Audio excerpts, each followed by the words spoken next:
Today I'm talking about a relatively recent work by a pillar of American literature, and I'm talking specifically about this book, South and West by Joan Didion. Joan Didion is a Californian author who is a much revered lady of American letters.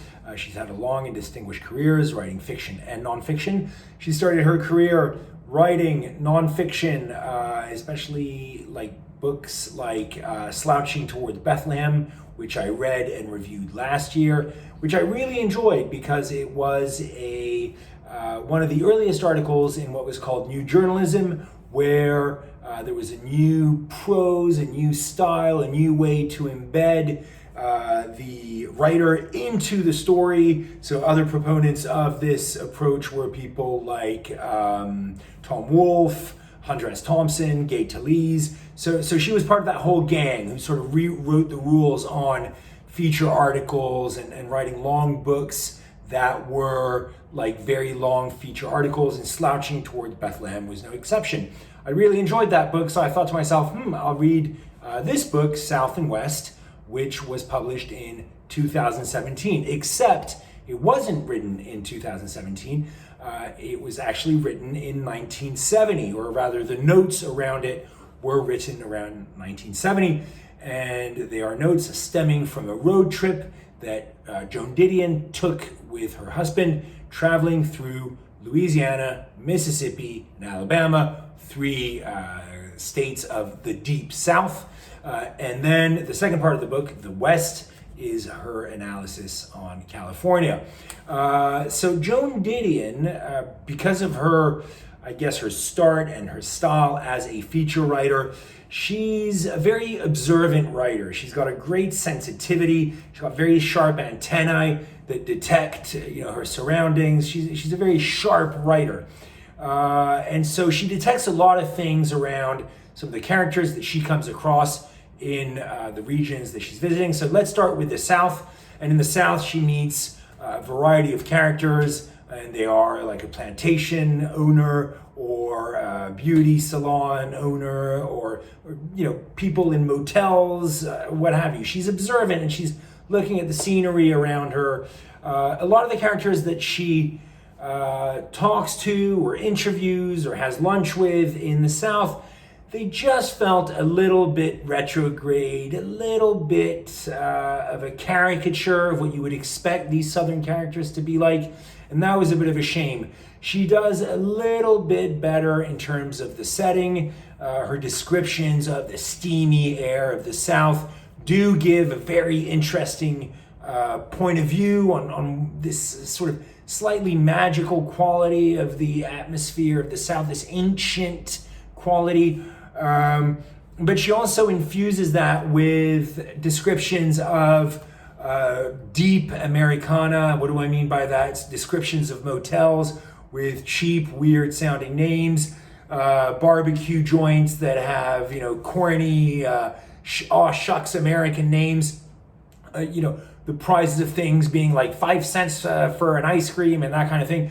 And in that sense, I almost expected her to wheel out a toothless banjo player to sort of complete the scenery. So it's sort of a fish out of water, except she's never really a fish and she's never really out of the water. She's more sort of peering out and looking at her surroundings, observing, but also sort of judging. There's a lot of judgment there. There's more than a whiff of condescension, and that's probably down to a sort of northern or western view on these retrograde Southerners, and it didn't really sit that well with me. There was definitely a point of view that I thought was a little bit a bit too sophisticated for these rural hicks of the South. And there's also a lot of apathy in it. You got the feeling when she's writing that there's not a lot of personal transformation, or not even a desire for personal transformation to let the surroundings and the people have some sort of impact on her point of view.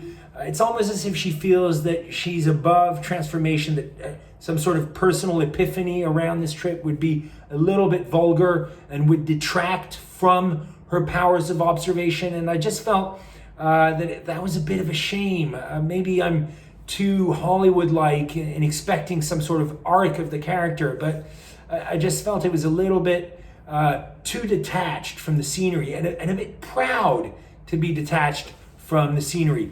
And it's a bit of shame, because there are some macro insights with regard to the South versus the West.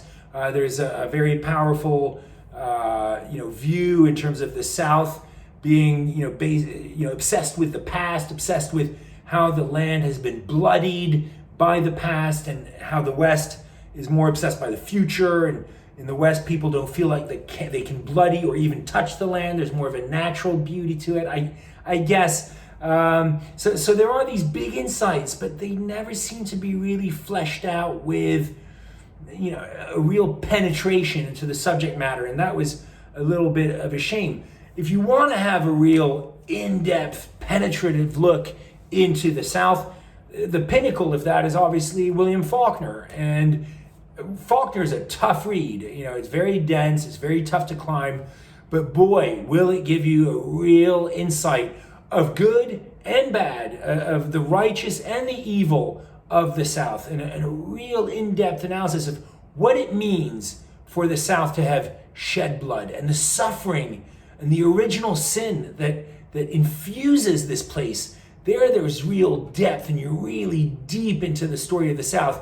And in comparison, when I read this and this sort of recap of a road trip, a 3-week road trip that was taken 50 years ago, it feels like I'm wading in a very shallow puddle. It feels very light, and it feels especially light as there is a passage when she goes to visit Faulkner's grave, and it's sort of very much in passing. Oh, we couldn't really find it. Oh, there it is.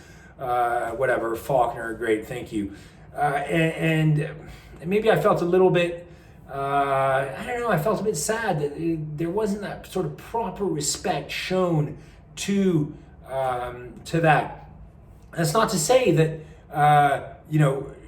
that respect necessarily means agreeing with the horrors of the history of the South. And as Faulkner points out, there's a lot of blood and suffering and sin in that history, but she doesn't really detect it. She really just sort of skims over it and makes sort of snide, judgy remarks on like these hick Southerners, and look at them with their Confederate flags and everything. And I found that was very shallow. But it's not even nearly as shallow as the subject of California, which is the second part of the book. And quite frankly, the title of this book is a fraud, because the West part of this book is literally 10 pages long. It's very, very short. It's very light, and it is pitched in the summaries and the synopses and so on as being Joan Didion's investigation and look into the Patty Hearst trial and the Patty Hearst story, which is a fascinating story. If you're not familiar with it, Patty Hearst was the heiress to the fortune of William Randolph Hearst, the media tycoon at the turn of the century, who was the model for Citizen Kane. And she was a very rich young lady who was at college at Berkeley in California, and she was kidnapped by a far-left militant group called the Symbionese Liberation Army, and was brutalized and tortured and brainwashed by this far-left group until she sort of started adhering to their ideals and their methods.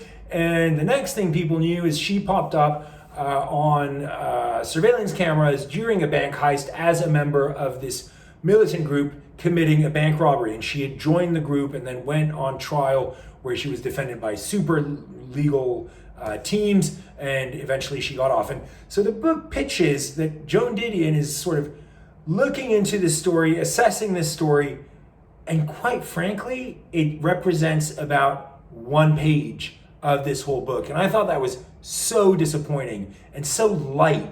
And so overall, it was just flimsy. It was really flimsy. And I asked myself, why the hell did she put her name to this?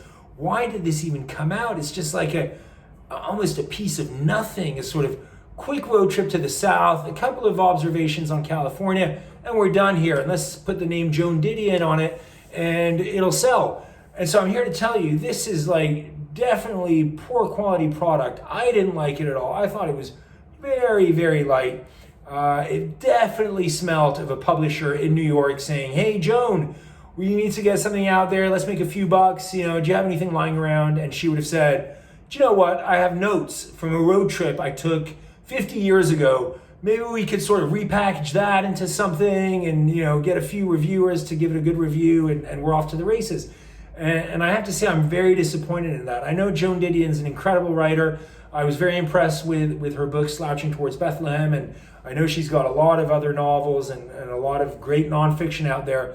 But this is definitely a pit stop in the Joan Didion bibliography that you will want to avoid. It's a bit of a waste of time, no particular great insights, and I think her other work illustrates her talent a lot better than this does.